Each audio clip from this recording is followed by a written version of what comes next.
Hi, welcome to Center for Jewish History's Family History Today series of genealogy-themed public programs. My name is Moria Amit, and I'm the Center's Senior Genealogy Librarian. The Center for Jewish History provides a collaborative home for 5 partner organizations that together form the largest repository on the modern Jewish experience outside of Israel. In addition, the center houses the Ackman and Ziff Family Genealogy Institute, which is where I am based. And at the Institute, we strive to connect researchers to the wealth of genealogy resources at the center and to make family history accessible to researchers of all ages, abilities, and levels of experience, whether Jewish or non-Jewish. I'm pleased to announce that the Genealogy Institute is now open on Tuesdays, Wednesdays, and Thursdays from 10 a.m. through 4 p.m. by appointment only. To create an account and book an appointment, go to libraryservices.cjh.org. For more information, please email us at gi@cjh.org. If you are unable to visit us in person, you may continue to engage with us in the following ways. First, tune in to our monthly Genealogy Coffee Break webinars for a brief dive into a specific genealogy topic on the second Friday of every month at 2 p.m. Eastern Time on the Center for Jewish History's Facebook page. Second, please continue to attend our monthly Family History Today program series, which will remain virtual for the foreseeable future. To learn more about these and other future programs from the Center for Jewish History, check out our program calendar at programs.cjh.org. And lastly, feel free to email us anytime at gi@cjh.org to ask for advice on your research questions. A few quick technical notes before we get started. Please send us your questions and comments anytime during this program by using the Q&A box, which you should find on the bottom or right side of your screen. Please note, however, that our guest speaker will be answering your questions during the dedicated Q&A period at the end of the presentation. Tonight's program will feature live captions, which have been made possible through the generous support of the Institute of Museum and Library Services.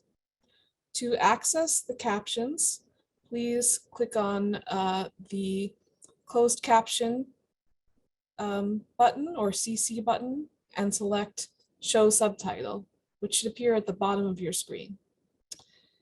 You may also view the full transcript by visiting the website that appears in your chat box. And finally, this program is being recorded. So in 2 to 3 weeks, you'll be able to view the recording of this program on the Center for Jewish History's website and YouTube channel. And without further ado, I would now like to introduce tonight's speaker. Dr. Eric Silverman is an anthropologist who shifts his research, writing, and public speaking between the study of Jewish people and the people of Papua New Guinea. Dr. Silverman is the author of 4 books, including From Abraham to America, A History of Jewish Circumcision, and A Cultural History of Jewish Dress, which is the foundation of tonight's program. Currently, he is a researcher and writer with the Rhodes Project and a scholar at the Women's Studies Research Center at Brandeis University. I know that a lot of you have had the opportunity to go through old family photos during this pandemic time, and I'm sure you've had lots of questions about what kinds of clothing your family wore, such as, why does one side of my family dress in one style while the other side dresses in a completely different style, and so on. And so I really appreciate Professor Silverman coming here tonight to help us shed light on those questions. So with that, Eric Silverman, please feel free to take it away from here.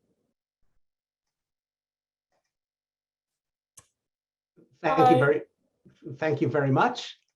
I am delighted to be here, and I am hoping that everybody can now see the title page of my presentation. Not yet. Okay. I will make that adjustment. And I think now we are good.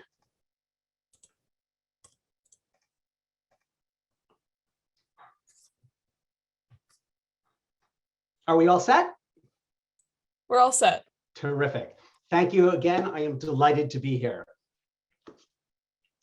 Of all the celebrities in my childhood, I can now see Mr. Wolfson the most clearly.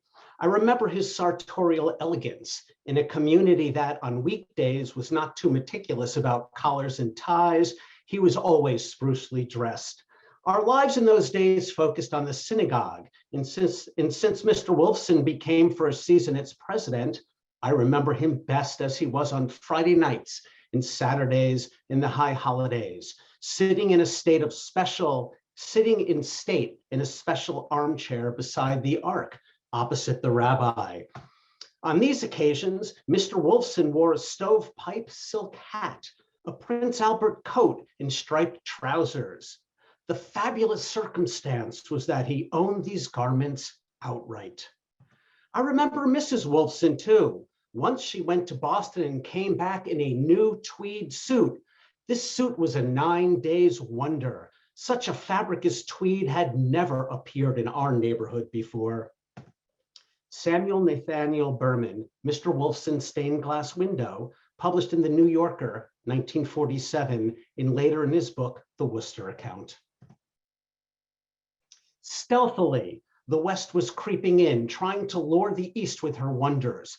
Almost inaudible as yet was her whisper. She dangled before our darned eyes the witchery of her science and the miracle of her inventions. We caught a glimpse of her brilliance and timidly listened to the song of the siren. Like country folk at a banquet, we felt humble and awkward in our ways. But vaguely, we sensed the coldness of her glitter and the prize of her wooing. With uneasiness, we gathered tighter the folds of our homespun mantles around our shoulders, enjoying their softness and warmth in finding them good. Leon Siaki, Farewell to Salonika, 1946. I begin with these two anecdotes because they nicely frame my discussion today, to explore how we can read old photographs for what they tell us about the wider ebb and tide of Jewish history in the latter 19th and early 20th centuries. The era of American immigration when, in all likelihood, some or most of your own ancestors disembarked not far from the Center for Jewish History. I hope to offer you a new way of viewing your old family photos, so the clothing they wear hints at the tensions and struggles of what it meant to be Jewish in that long ago era, which, after a fashion, is not so long ago at all. As far as academic hats go, mine is somewhat unusual. I have cobbled together an unlikely professional portfolio that includes not only Jewish studies, as you just heard, but also anthropological fieldwork in Papua New Guinea.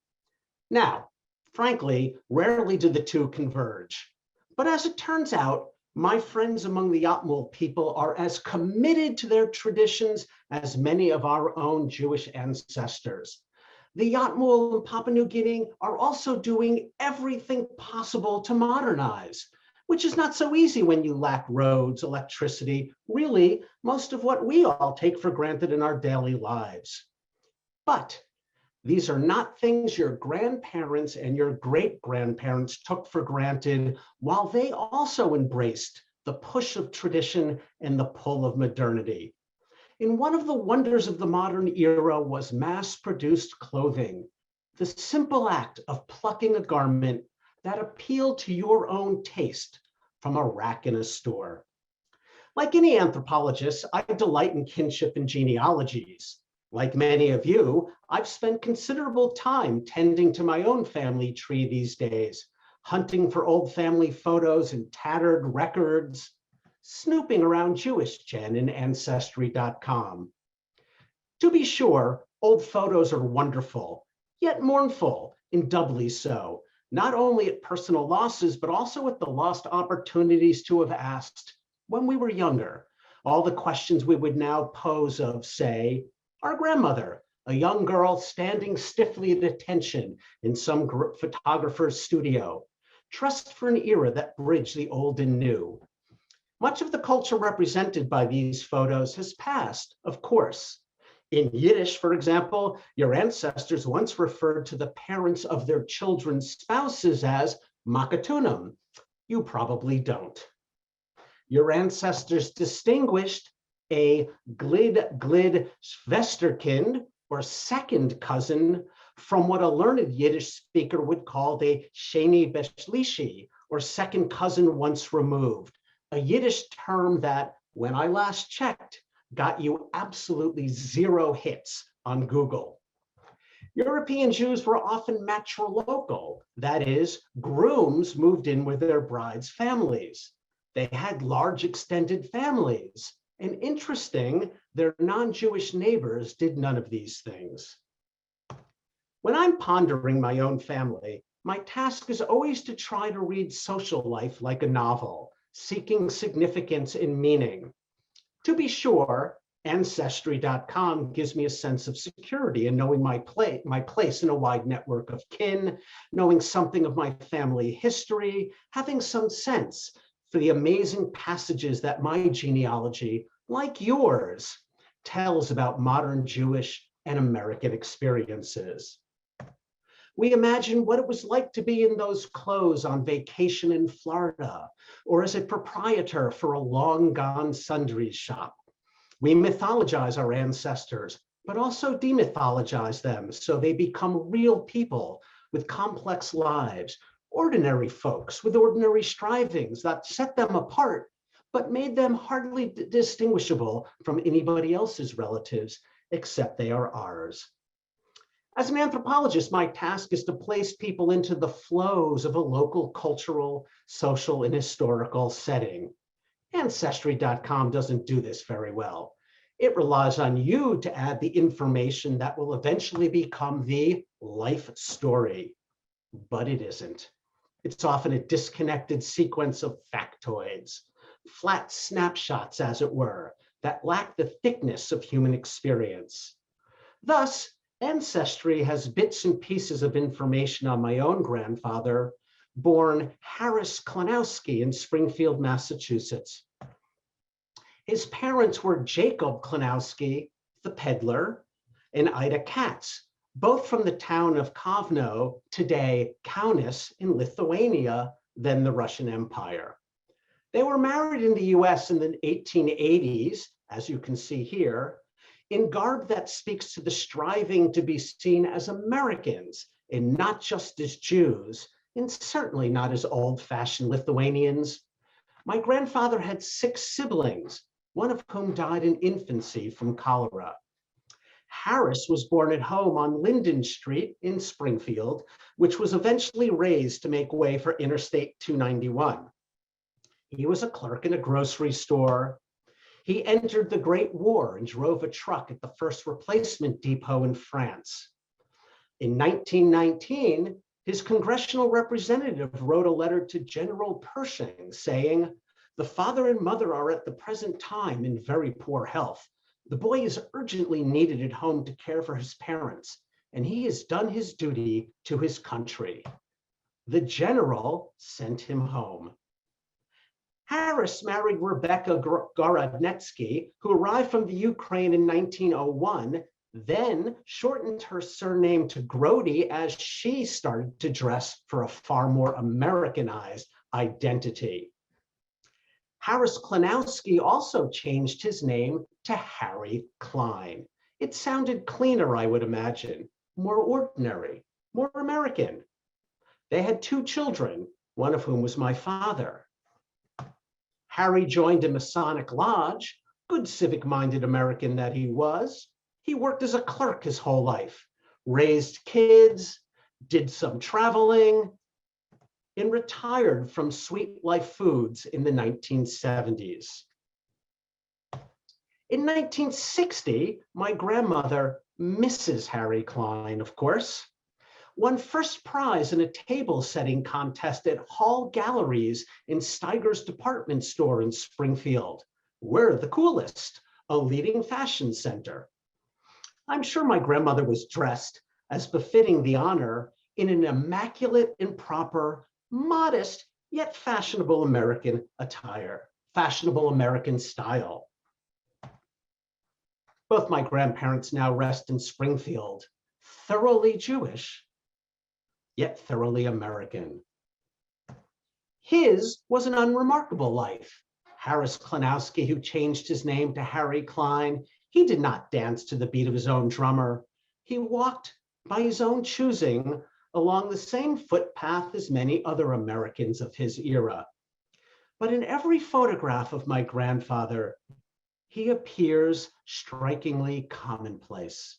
He dresses like everybody else in typical, clean, neat, off-the-rack attire, mostly bought, I believe, at Fox's in Hartford. His typical middle-class business attire was inconspicuous, even bland, as he sought to blend in, not stand apart. My grandfather dressed not like a man named Harris Klanowski, who might appear garbed for Jewishness, but like Harry Klein, someone who was deeply Jewish, but who sought to appear like all other Americans. He dressed to appear no different than any other citizen.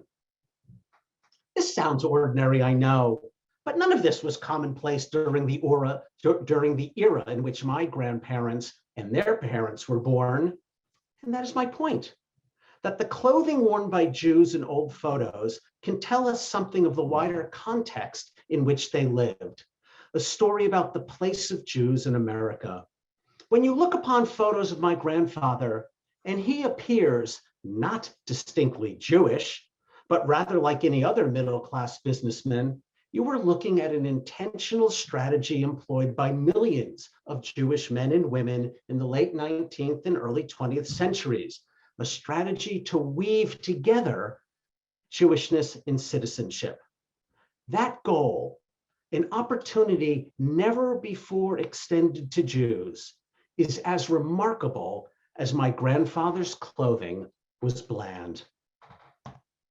What drove Jews to book steamship passage from the old country to the US between the 1880s and the Immigration Act of 1924? In large measure, it was the riches and promises of modernity. Stores, banks, nice homes, electricity, cars, consumer goods, and clothing. In short, economic opportunity. America was a spectacular banquet to which Jews were extended a full and equal seat. Unlike in Europe, America lacked a history of royalty and fixed social classes. America was a land of self-invention. Anyone could partake of its bounty, and Jews did so with gusto. Of course, for people of color, America was far less welcoming, but Jews in the US could pass, and they did. Old constraints were happily tossed aside, as were old wardrobes, and American Jews, like my grandparents, eagerly pulled on new identities and new clothing. Most pre-modern European Jews generally dressed in provincial, oftentimes dated styles. In the 17th century Polish territories, for example, Jews fastened their long, antiquated caftans with passe hooks and eyelets rather than new and fashionable loops. They walked in overcoats that non-Jews long ago confined to their closets. Jewish men often wore stockings and shoes, not up-to-date boots. Jews, too, largely spurned the bright colors and patterns of Polish fashion for darker tones. In this 1703 etching from Germany, for example, we see a Jewish couple standing in clothing that was commonly worn by others 200 years earlier. In Polish Lithuania, Jewish women favored a distinctive bonnet trimmed with metal threads and pearls.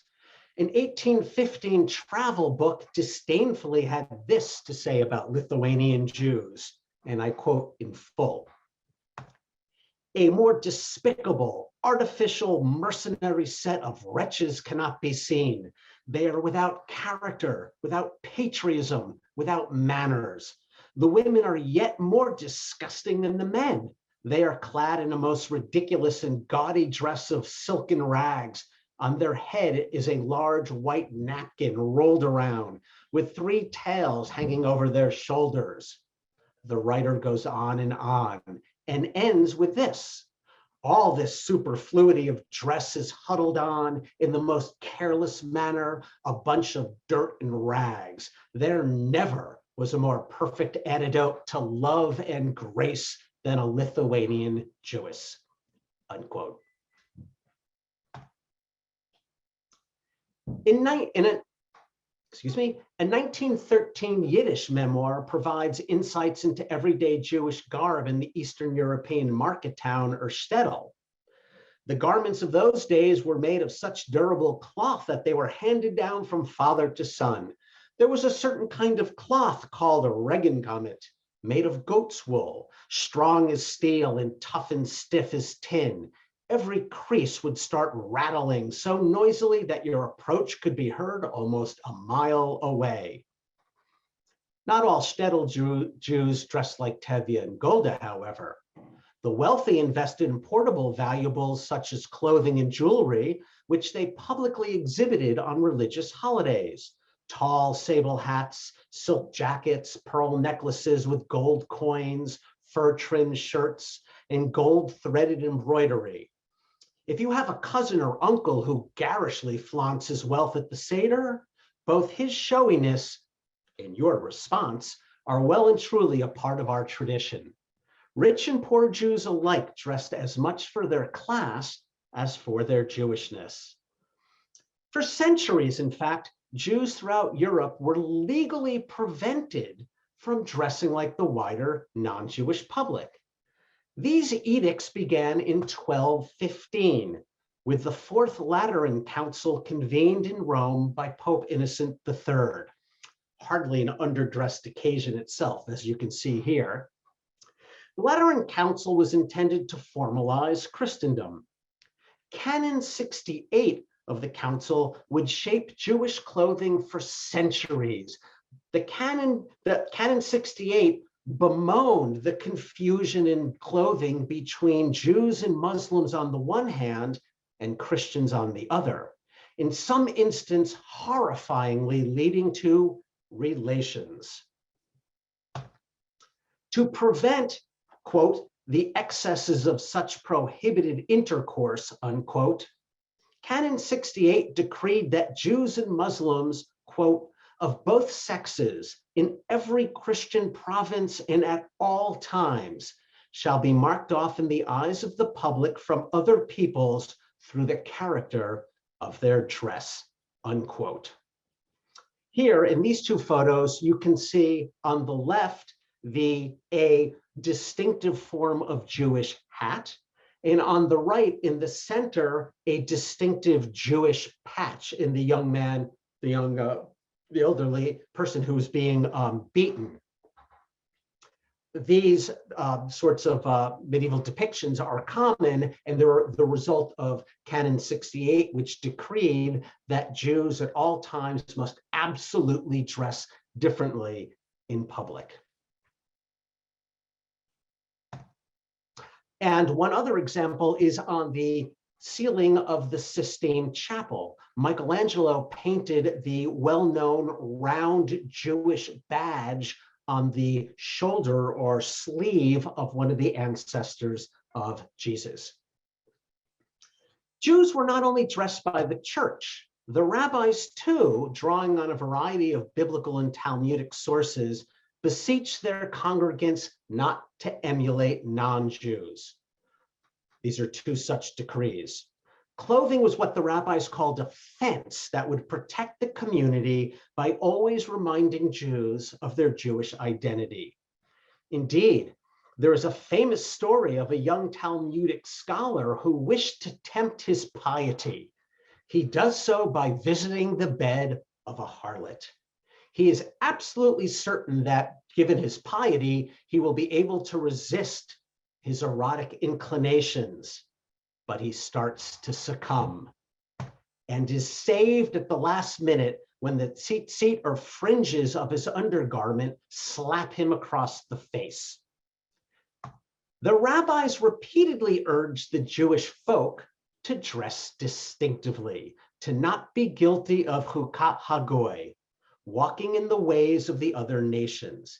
Jews should dress like Jews, that is, differently. Thus, everyday Jews for centuries in Europe were caught between, on the one hand, church and state ordering Jews to dress different because they were the hated race that betrayed the Savior, and on the other hand, the rabbis who wanted Jews to dress differently since they were God's elect.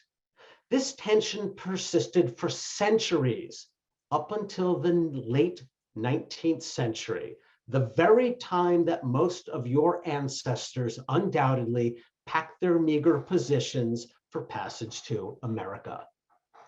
When you look at your old family photos, you were looking at their response at that moment in time to the age-old question of how Jews should dress in order to convey who the Jews are.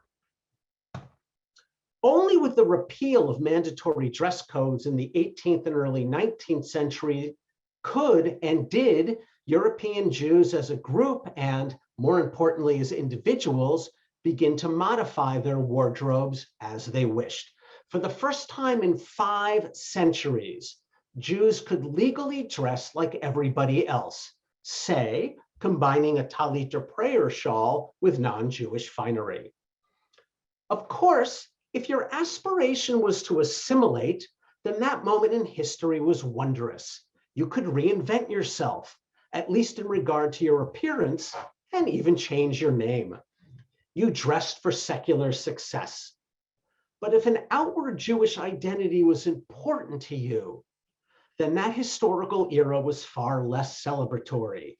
Dressing for success was dressing for heresy. The rationale for the annulment of the longstanding dress codes imposed on Jews varied across Europe. It was often, certainly by Jews, driven by the revolutionary zeal of the new humanism, especially after the French Revolution, which embraced equality, self-determination, and individualism.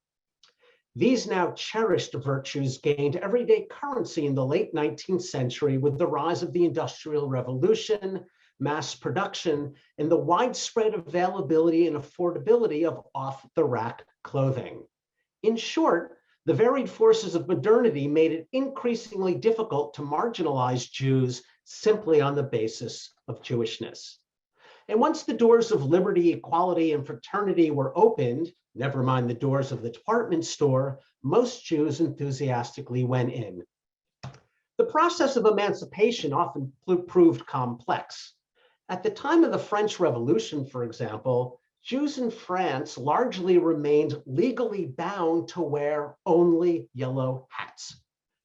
In an April 1790 festival, however, the Jews of one town, flush with the promise of the revolution, donned black hats to dance with their non-Jewish compatriots, who in turn wore yellow hats.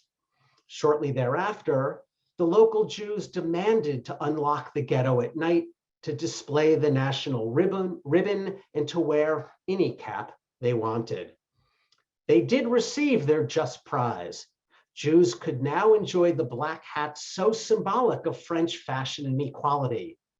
But not everybody was pleased.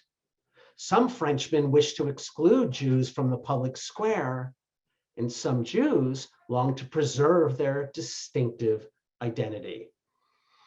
By the end of the 19th century, almost all European countries finally extended legal citizenship to Jews. But Jews were also now expected to dress for the modern ideals of individualism, nationalism, and the marketplace. They were expected, in other words, to dress not like Jews, but like everybody else. Reform Judaism, too, which emerged in the latter 19th century, also encouraged full immersion into European society. The Reform movement aimed to harmonize Judaism with modern values such as progress, and the right of an individual to make his or her own moral decisions. Most profoundly, early Reform Judaism rejected the deeply rooted yearning of traditional Judaism to return to Zion, a religious tenet that defined the basic identity of Jews as a people living in exile. By contrast, Reform Judaism formally declared, quote, "We neither expect nor desire a Messiah who is to lead the Israelites back to the land of Palestine. We recognize no fatherland other than that to which we belong by birth or civil status." Unquote. For them, as for many of you who are listening today, Jews should first and foremost live as citizens and so dress appropriately. By the end of the 19th century, assimilated Jews in Central and Eastern Europe favored modern, off-the-rack German styles, made ever more available and affordable by the burgeoning garment industry. Yet traditional Jews preferred older, what today we would call Hasidic-looking clothing that represented their identity as religious Jews, not modern citizens. In Russia, Peter the Great instituted a far-reaching program of modernization that reshaped almost all aspects of everyday life. He compelled all Russians, sometimes through forced disrobing, to adopt Western dress. Jews, once ordered throughout Europe to dress apart, were now ordered to dress like everybody else, even as they were confined to the Pale of Settlement. Russian authorities even levied taxes in some areas on traditional Jewish outfits.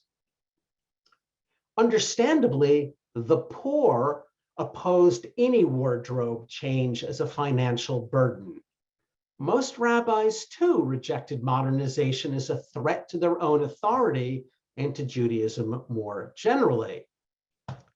But many Jewish non-religious leaders, relatively new role, were swayed by the changing times. And Jews aspiring to cultural integration and social mobility happily dressed in contemporary cosmopolitan fashions. Advocates of the Jewish Enlightenment, or Haskalah, especially celebrated dress reforms. In 1843, in fact, they petitioned the Ministry of Popular Enlightenment in Lithuania to outright ban Jewish clothing. Remember that these are Jews themselves who are seeking to ban Jewish clothing.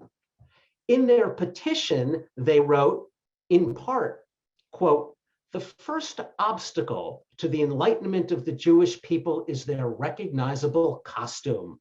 All attempts to enlighten the Jewish people will be in vain until they change their dress."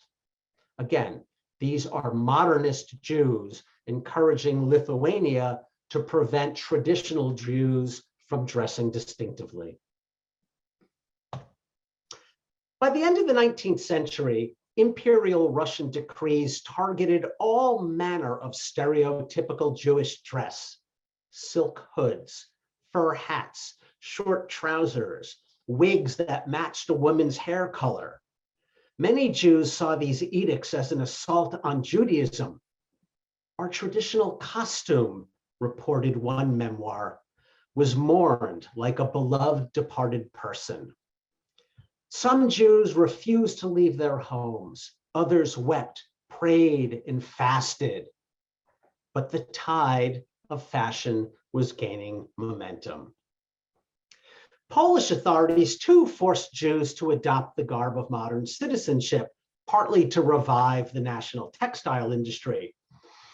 Edicts forbid silk and woolen cloaks, broad belts, fur hats, short trousers with stockings, turbans, and other garments that flagged Jewishness.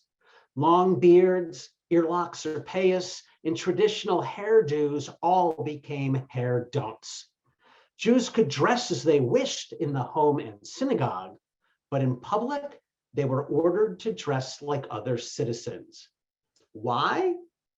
Well, as a Warsaw edict said, to assist, quote, the progress of civilization of that people, unquote.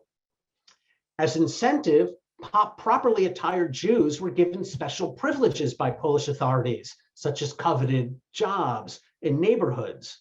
In some places, Jews could pay for exemption tariffs.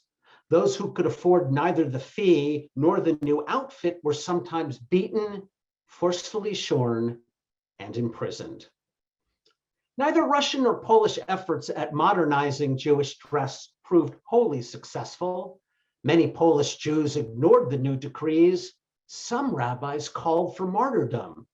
Yet Jewish reformers championed the Enlightenment and dismissed the naysayers and apocalyptic sentiments as absurd.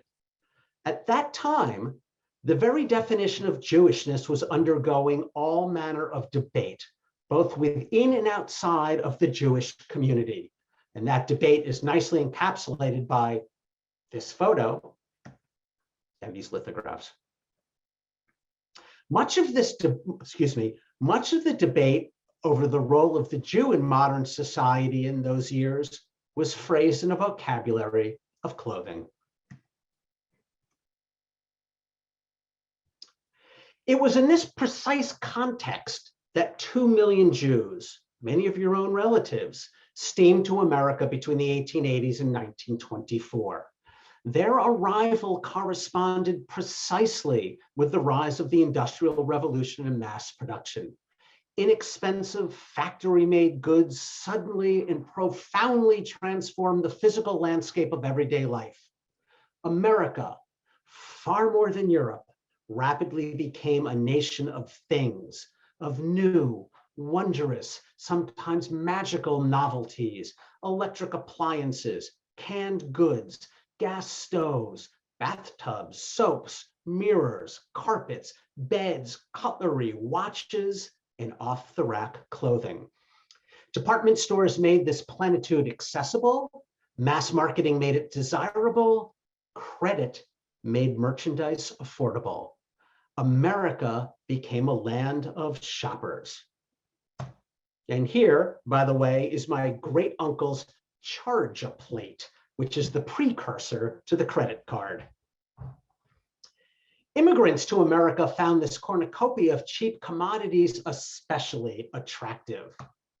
American workers earned higher wages than European laborers, and advertisers in the US targeted everyone, not just the rich. And as you can see in this image, I'm sure you've seen this before, American Jews, very frequently women, young women, made a lot of that clothing. America, too, lacked several formal institutions that for centuries governed European society. The US had no history of Jewish or other dress codes, no royalty or hereditary classes, and no legal regulations on what people could and could not consume. In Europe, these laws, called sumptuary regulations, specified in exacting detail who could purchase and display what types of quantities of food, valuables, furniture, apparel, celebrations, and so forth. These rules were mostly to protect the privileges of the rich and powerful from any upstarts who tried to rise above their hereditary station, but they also served to prevent Jews from essentially acting like non-Jews too. Put all this together, immigrants to the US, especially Jews, came to see America as a land of things and social mobility. Newcomers or greenhorns might not quickly sound or act like Americans, but they could surely dress like one, and they did. A Jewish immigrant's rite of passage into American culture, reported the Yiddish language newspaper Vorwärts in 1902, often culminated at a photographer's studio. There, As we read in novels such as Elias Tobenkin's 1925 book, God of Might, Jews posed in nice new clothes, then sent these portraits of affluence back to family and friends still living in the old country. For those still lacking full American regalia, photographers regularly supplied appropriate props, gold watches and fobs, floral pins, and eyeglasses. This, by the way, is again my grandmother's family at the turn of the century, a photo that captures them in rather old-fashioned, somber, modest garb, even as it recalls a moment that they were moving forward into the future. Novels and memoirs frequently refracted the entire immigrant experience through clothing. In her 1912 book, The Promised Land, Mary Antin recalls journeying to a wonderful country called Uptown, where in a dazzlingly beautiful palace called a department store, we exchanged our hateful homemade European costumes, which pointed us out as greenhorns to the children on the street, for real American machine-made garments, and issued forth glorified in each other's eyes. Typically, a wardrobe change symbolized the casting away of old, unrefined, despised lifestyles of European persecution and poverty for American prosperity, elegance, and freedom. And this you can perfectly see in this photo of my mother's grandfather, Elias Waxman, born in Galicia and arrived in New York in 1909. The contrast with the previous photo could not be more different. He's dressed as in full American attire. The only evident Jewishness is the yarmulke perched on his head, barely visible. It is precisely that sense of freedom, coupled to Jewishness, that is in evidence in these photos of my mother's parents. These photos were taken at an outing of an outdoor Jewish youth group in Bayonne, New Jersey in the 1920s, where my grandparents met. They wed at the end of that decade. Their clothing here matches their youthful exuberance. Harry is bedecked in the then stylish attire of knickerbockers or +4s. This is sporting attire, perfectly suited for the outdoors, and having frankly no Jewish association. They are fashionably baggy, with somewhat matching tall socks and a pullover, what some call a Fair Isle sweater. My grandmother is also dressed in very un-Jewish attire, white silk stockings, displaying quite a bit more leg, as was the fashion in the 1920s than in earlier years.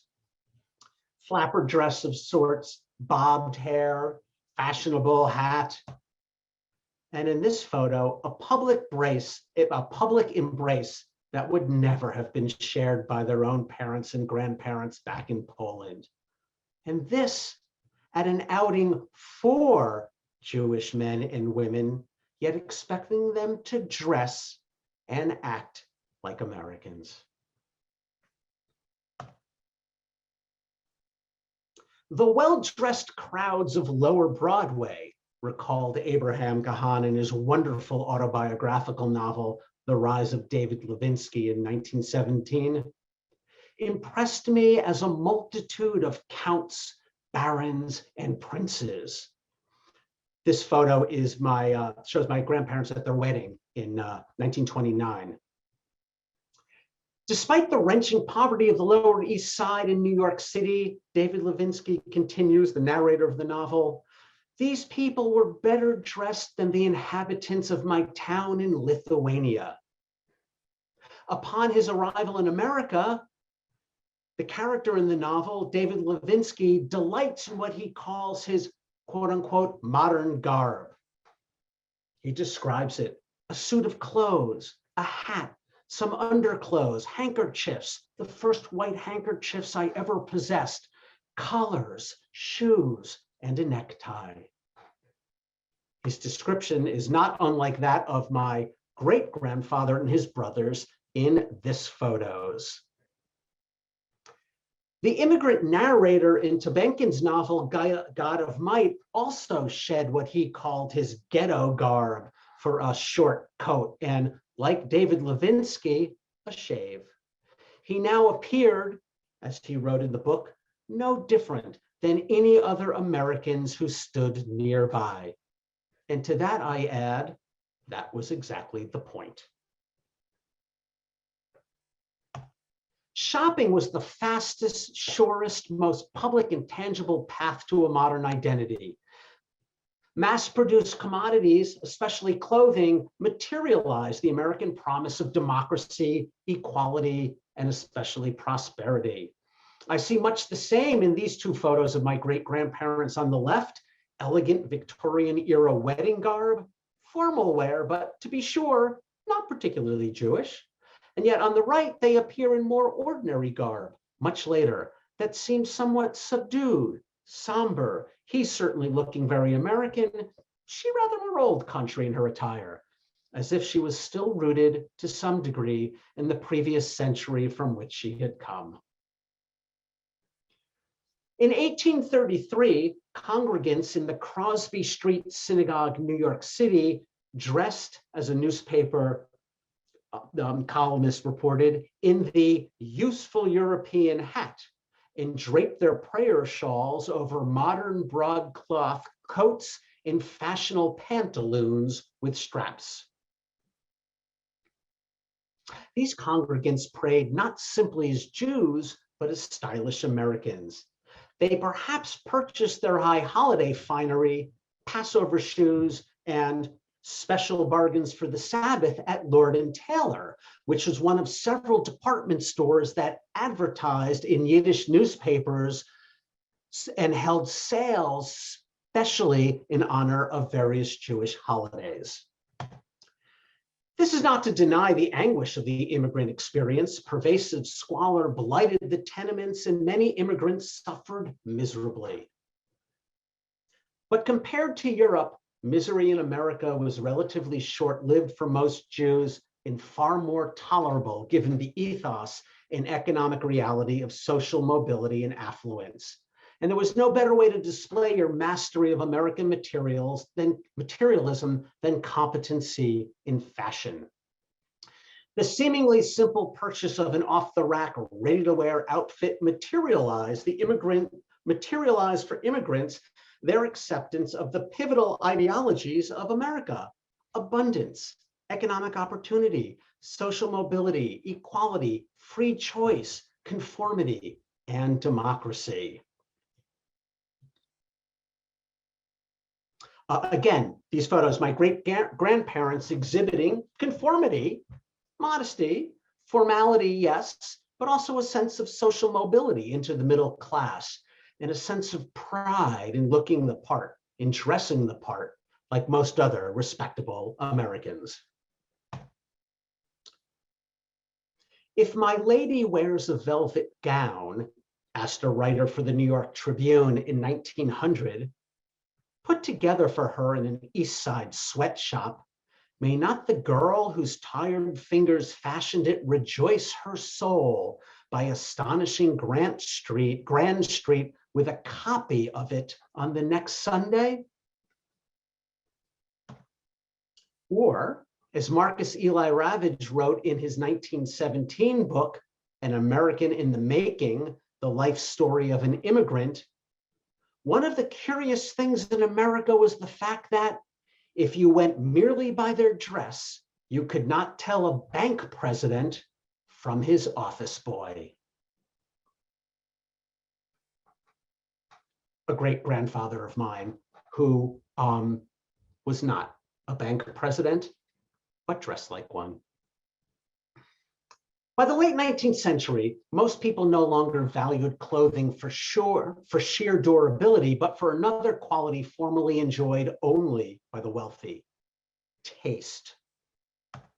Some Jews clung to an old world sense of decorum, posing for photographs beneath layers of unadorned dresses, thick coats, shawls, and headscarves. But most Jews happily swap their old-fashioned garb for modern clothing. A wonderful recollection by the daughter of an immigrant tells about a pivotal moment on her mother's steamship passage from Russia to New York City in 1902. In her recollection, she tells that her mother took on board the ship a trunk, and in that trunk, stashed away, was a special wardrobe, carefully selected in the old country for a fresh start in the new world. She told this to a fellow passenger who was more familiar with modern styles. He peeked inside the chest at this cherished trove of clothing for a new life in the new world. He looked at this outfit and he remarked, "These won't do in America." She tossed the trunk overboard. Thank you.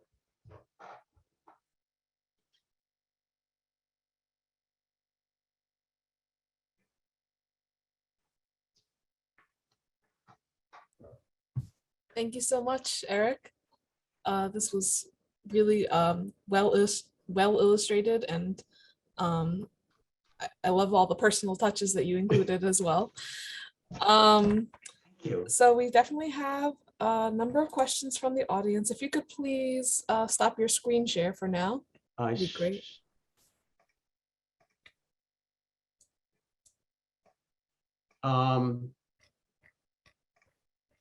Did I just stop it? Yep, there you go. There you go. Is that better? That's better. Yes. Lovely. I'm just going to, 1 second.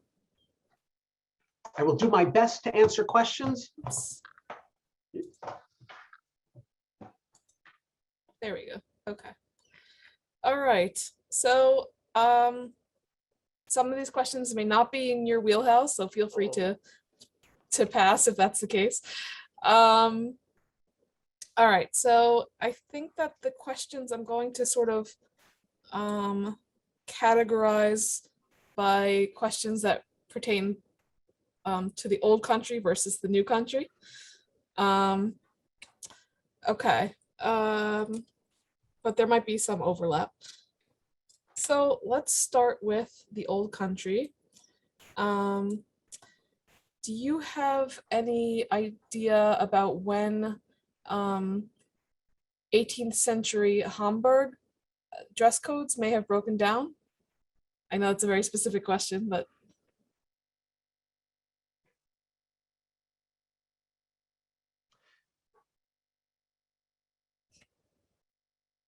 no. And okay. but what I can say is I feel bad for those who have specific garments that they might want me to sort of date, or when a specific style or particular type of clothing kind of faded in and faded out. There are, I can certainly, if people wanted to send me, now I realize that I'm looking at 272 participants. I could be in trouble here. I could certainly, do some research and help people to the extent that I could. Or do you have any references off the top of your head of resources that people could turn to for specifically for dating specific old yes. Clothing? There are some books. It becomes difficult because it assumes, of course, that when the photograph was taken, that the person is dressing in absolutely up-to-date current styles. Right. Also that it's their clothing and not something that was borrowed, say, in a photographer's studio, and it becomes even more, it becomes a little bit more difficult in Europe, where you have a much greater sense of regional and national styles Mhm. than you really did in the US. No specific books are coming to mind offhand, and I am sorry, but I'm making a note of that, and I'd be happy to sort of follow up with that Okay. and send that to you, certainly. Well, we can, yeah, you're welcome to send me any resources that you think of later, which I can share with tonight's attendees. Also, at the very end, we'll just let everyone know how people can contact you, but we'll get to that later. Okay, so I know you primarily focused on Ashkenazi Jewish dress, because that was certainly the predominant focus of your research and writing. Do you have any comments about whether Jewish dress followed similar patterns or had similar restrictions imposed on Jews in parts of the Sephardic world, like Greece, Turkey, North Africa? Yes. So in Muslim-dominated countries, there were also very exacting dress codes, which in some places were aimed to large degree at Jews, and in other places were aimed at simply anybody who was non-Muslim. So there absolutely were rules about colors, shoes, the finery of the fabric. So those sort of dress codes were fairly common around the world. So it's really only in the modern era that everybody has the opportunity to and feels entitled to dress for their own to their own sense of individuality. So yes, that was absolutely true for non-Ashkenazic Jews.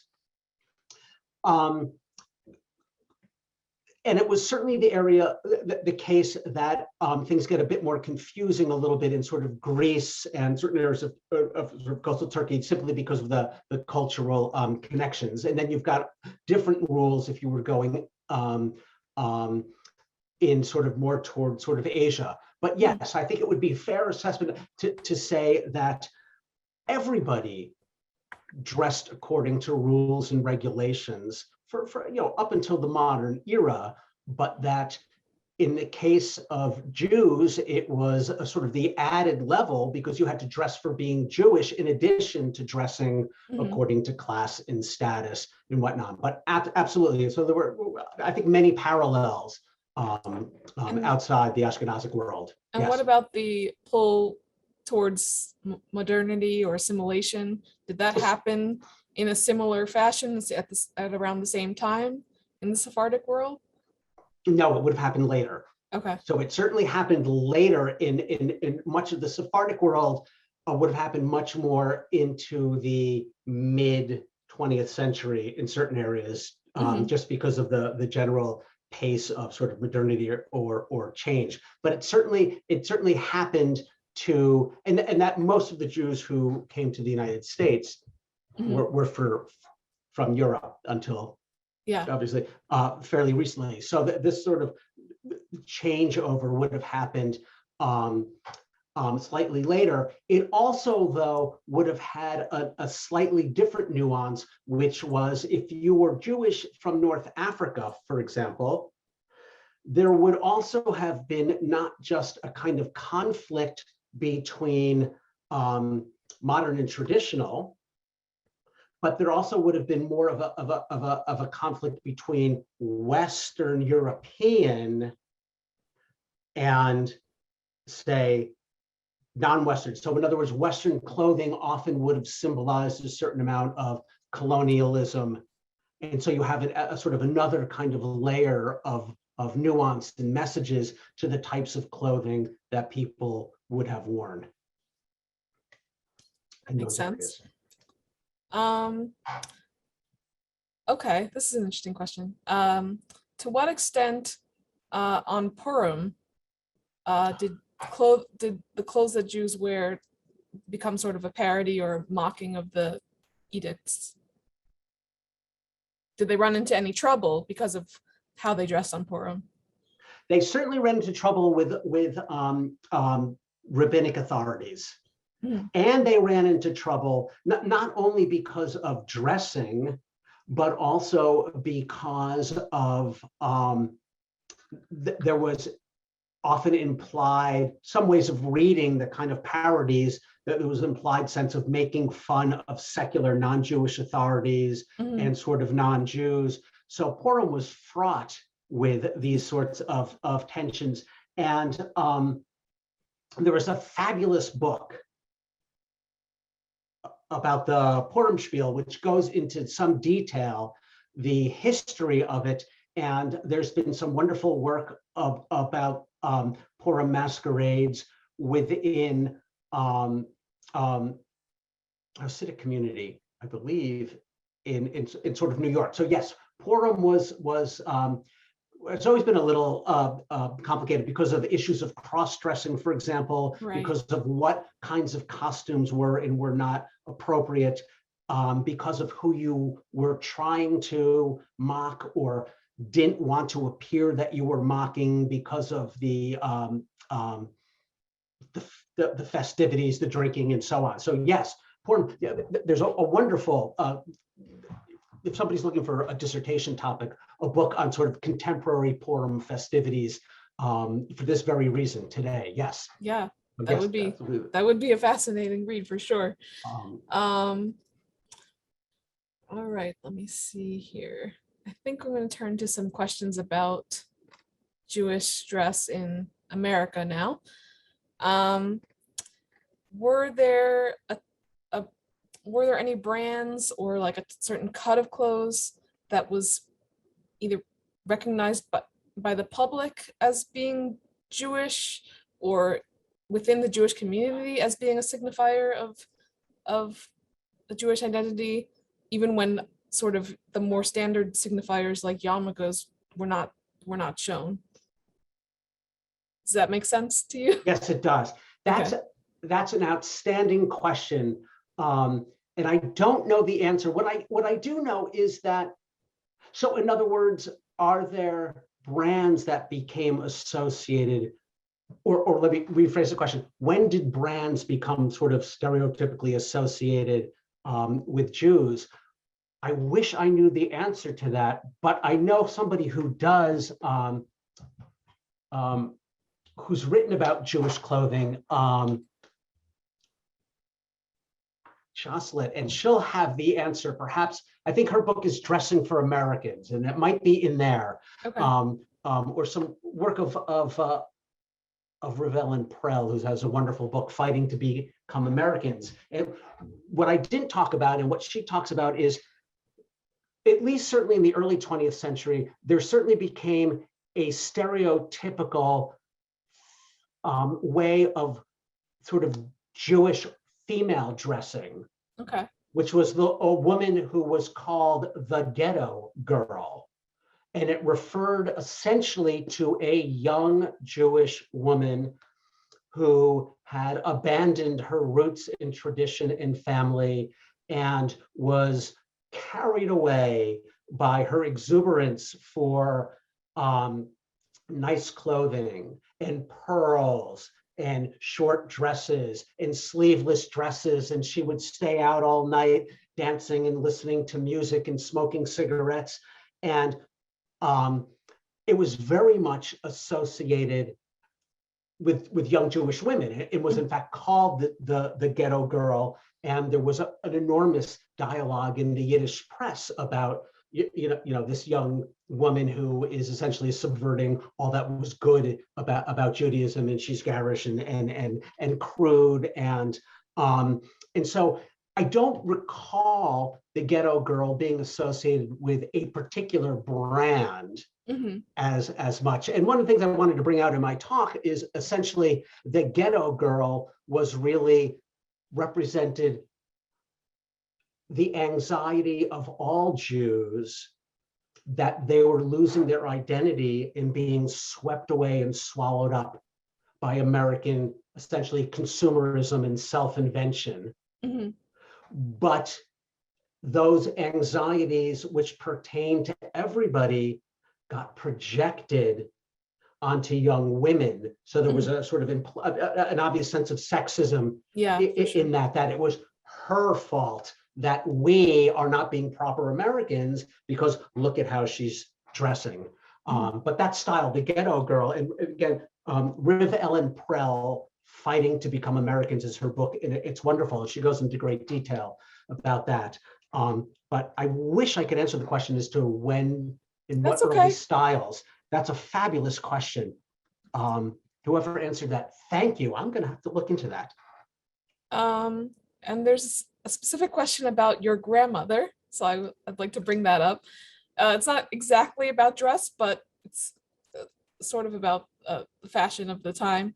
Can you talk about why your grandmother's hair was so short? Do you know if that was sort of the style for young women in America at the time, or young girls? In the 20s, it was to have short hair. But was that for both women and girls, or would you say, or? The when she was standing up. In the very early one. You know, I've wondered the question and I'm not sure, and it could be as mundane as lice. Oh, yep. We shouldn't be too quick to forget. Yes, there's certainly practical factors as well. But that's an excellent question, and you know what? I don't know, because it does look unusually short, and it's not how she kept her hair in later years. Alas, those are the kinds of questions that I just you didn't get a chance to ask. Her. I did not. Sorry. Okay, there were a number of questions, and I'm not quite sure that there's an answer to this question, but there are a number of questions about, is there any way to distinguish between the clothing that a photographer may have, let a family borrow versus the clothing that they owned? I wish I knew. I wish I knew about the jewelry too. And here, I feel like I'm not answering anybody's question, so I'm terribly apologetic. But if anybody's also looking for another project, the problem with the photographs, those sort of, and everybody has them, is that you don't know what was theirs or not unless you have other photographs or somebody can verify it in terms of the clothing, in terms of the any of the jewelry or eyeglasses or things like that they're wearing. You can't be certain who the photographer was or even the photographic studio, because sometimes there was a limited amount of supplies and some of the paper and the prints. What we really need, for those of us who are interested in this, is somebody to sort of compile a database of photographic, of the studios, to see if there are some more popular ones, and then to, if possible, date them, and to see if there's any similarities in the clothing or what's being worn, or even the interior decor in these photographic studios. I think there's really an enormous project there, because as anybody who's been on any of the listservs, Jewish Genealogical, knows that there's constantly people are posing questions and trying to tease out a precise place and time based upon the name of the photographer's studio or what's in it. And I think we just can't say.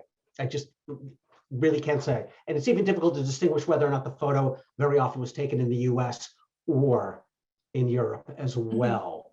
Yeah, I know. So that's a project. Perhaps one of the listeners will take it up. Exactly. Yeah. Let's see. Okay. Oh, there are a number of questions about wigs. So do you Wigs, have yes. any idea about when Jewish women in America sort of when you started to see a decline in women wearing wigs, or do you have any comments about that? Um, Once women became acculturated into a dominant American culture, so even very early on, they would have dispensed with wigs because that simply would not have been a sort of religious precept Mhm. that they would have adopted. In wigs, certainly, I think we all know, faded away for people long before, say, kashrut, Mhm. or synagogue attendance, Right. or anything like that. So that wigs really just remained important to the Orthodox, Mhm. and other women really sort of gave them up as a religious precept. Mhm. And then they sort of, came back a bit as a fashion item.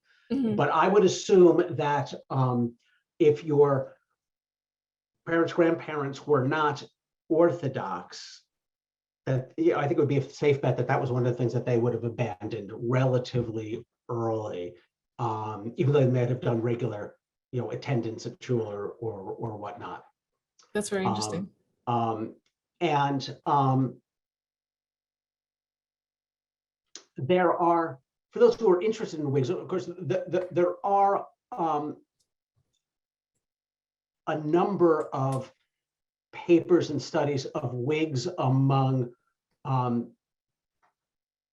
Hasidim, but there's not a lot, as far as I know, and there's sort of histories of wigs in wider culture. But in terms of looking at the cultural meanings of wigs among non-Orthodox immigrant Jewish women, I think that's another fabulous topic. Oh, I hope there are some interested participants out there tonight. And some who aren't too disappointed by my admittedly very lukewarm responses to your fabulous questions, to which I'm taking notes, by the way. Oh, this is an interesting question. Okay. When immigrants first arrived here, and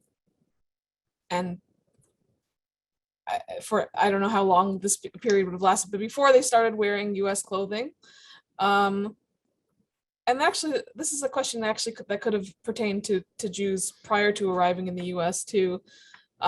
Was it common for Jews to be able to tell each other's home regions based on their clothing? Would you say? Like, could a Litvak easily just identify a Polish Jew, for example, based on their clothing?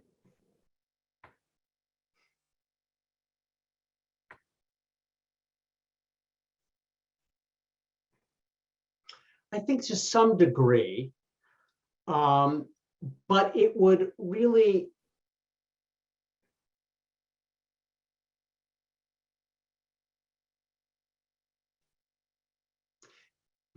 it's hard for it because we don't have an enormous photographic kind of record or register. It would be very difficult to try and come up with a grammar of clothing styles that this kind of hat was from worn in this area and this hat worn in that area. To complicate things, there was a lot of emphasis in certain regions of Eastern Europe on we want, not within the Jewish community, outside the Jewish community, usually national authorities, we want to emulate German styles because that's sort of the style of modernity, versus we don't want to, we want to have our own style sort of cap. And so that as Jews begin to change their wardrobes and get pulled into these debates, and as there's edicts mandating what you can and can't dress, you begin to get all sorts of overlapping styles, Mhm. Jewish, regional, national, and then are we trying to emulate another nation? Do we want to develop our own sort of a national style? And so I would think that in a place like, just being stereotypical, the Lower East Side, Mhm.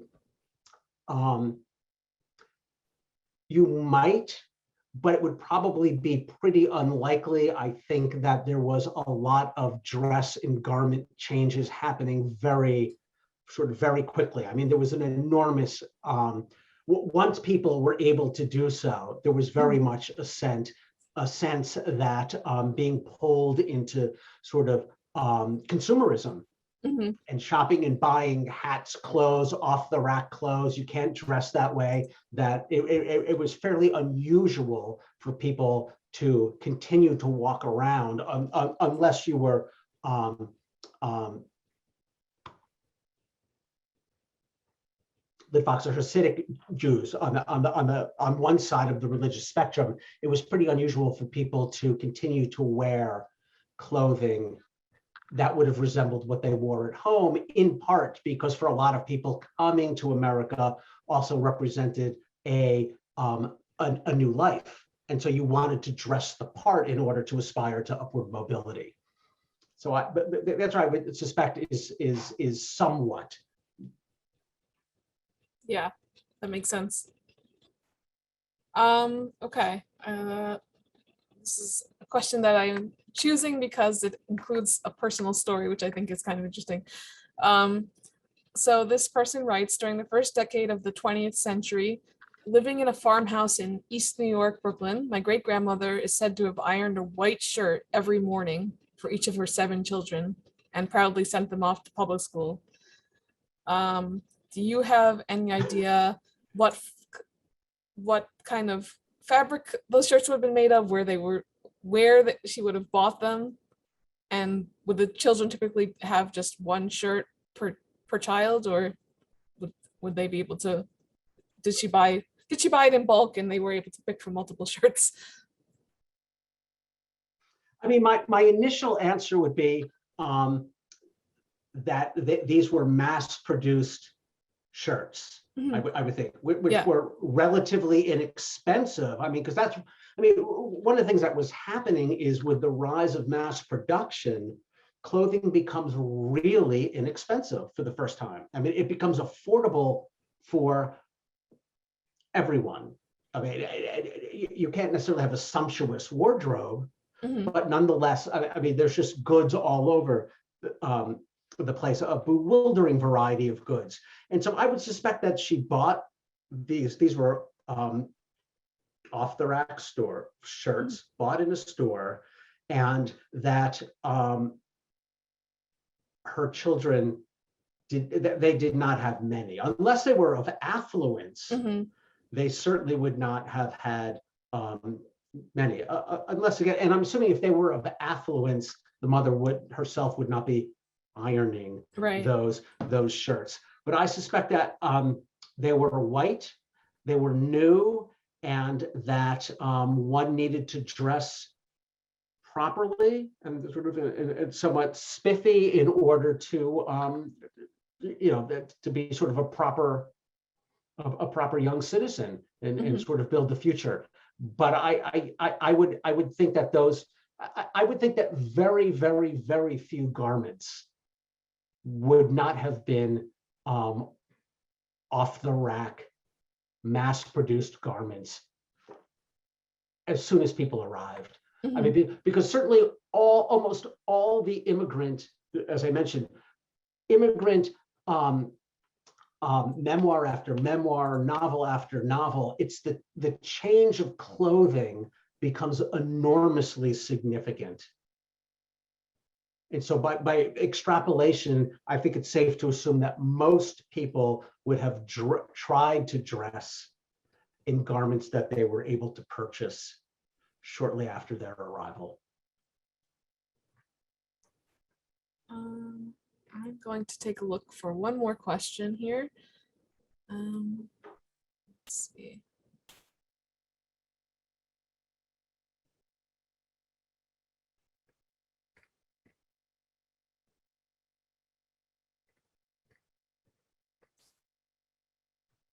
Okay, so one person says that she started to see regionality of headdresses when she noticed her great grandmother and her sister-in-laws from Priluki in the Russian Empire wore long lace mantillas in family photos, and these women continued to wear what my mother referred to as schmatas, even after they came to the US in the early 1900s, and even as late as the 1930s. Do you have any comment about whether women perhaps held on to these traditions longer than men who were sort of perhaps had more pressure to assimilate because of their the workplace environment?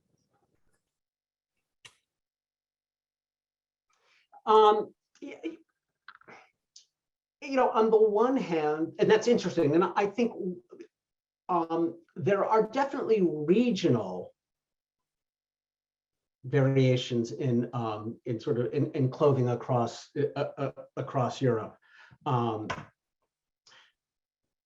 In terms of the pressure, a lot of it has to do with how you would have viewed your commitment to a kind of religious or even more diffuse traditional sort of life in Judaism.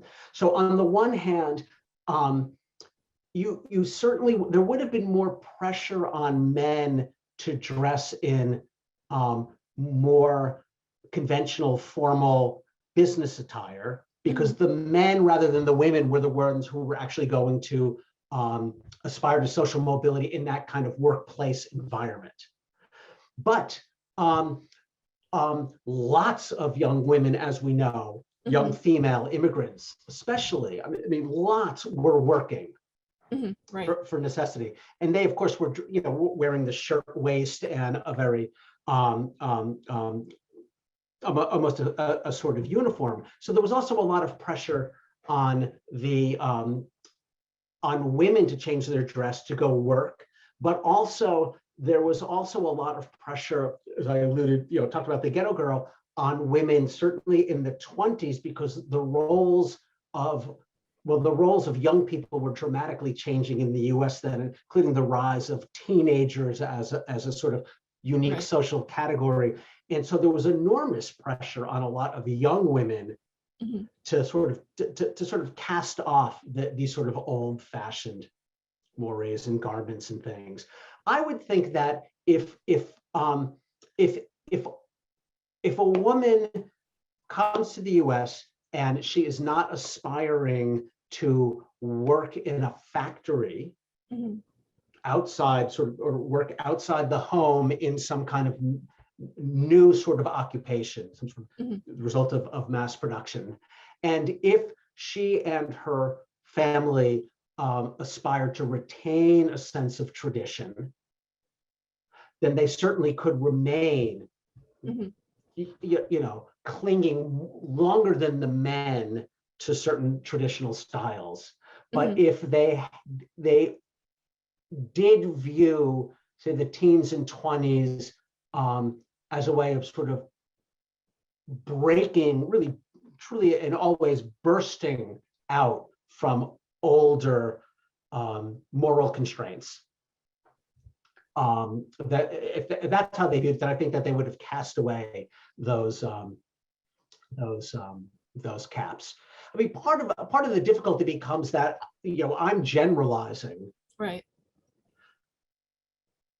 But each person has a unique personality and a unique family history, and you know, I'm sure in most of us we can recount a traumatic event or an enormously unusual event that happened to this grandparent or that great uncle, and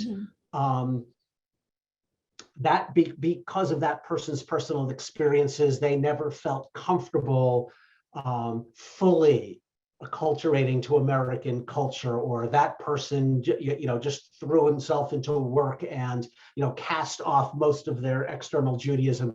And so it's hard to answer some of these questions for specific individuals without knowing more about their own personal life histories.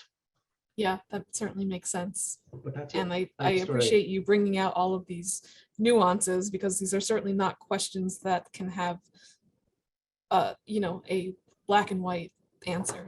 There's a lot of gray area, and yeah, so I think our audience appreciates that as well. So Although with I think that, perhaps I answered too many questions in that gray area for the audience like, and so again, I apologize for my wishy-washy responses to some of the questions. okay, so I think it's time to wrap up. I apologize to anyone whose question we did not get to tonight. But with that, can you please share with our audience how they may get in touch with you if they have any further questions? I can be emailed. Perhaps the easiest might be through my Brandeis email. Okay, and I can type that into, oh, actually, never mind, it's being transcribed. So you can speak it out loud and it'll be transcribed. So it would just be E. Silverman, ESILVERMAN at Brandeis.edu. So I'm going to put that in the chat box as well. So E. Silverman at Brandeis.edu, correct? Yes. Okay. And that should arrive, and I will certainly try to answer all questions in due time. If I get 143, you'll have to bear with me a bit. Yes, certainly. But esilverman at Brandeis.edu will do fine. And I'd be happy to entertain. Okay, wonderful. Questions? Okay, so I just want to remind everyone that this program has been recorded, and you please stay tuned to either to our website or to our YouTube channel, and you should see the recording there within about 2 to 3 weeks, should you wish to watch it back. I just want to thank you again, Eric, for your time and your wealth of knowledge, and for sharing such a fascinating topic with us tonight. And thank you. This was enormously delightful, and I hope people enjoyed it. And thank you so much for the participants. And Raya, thank you for inviting me. You're very welcome. Have a good night. And you too, everybody.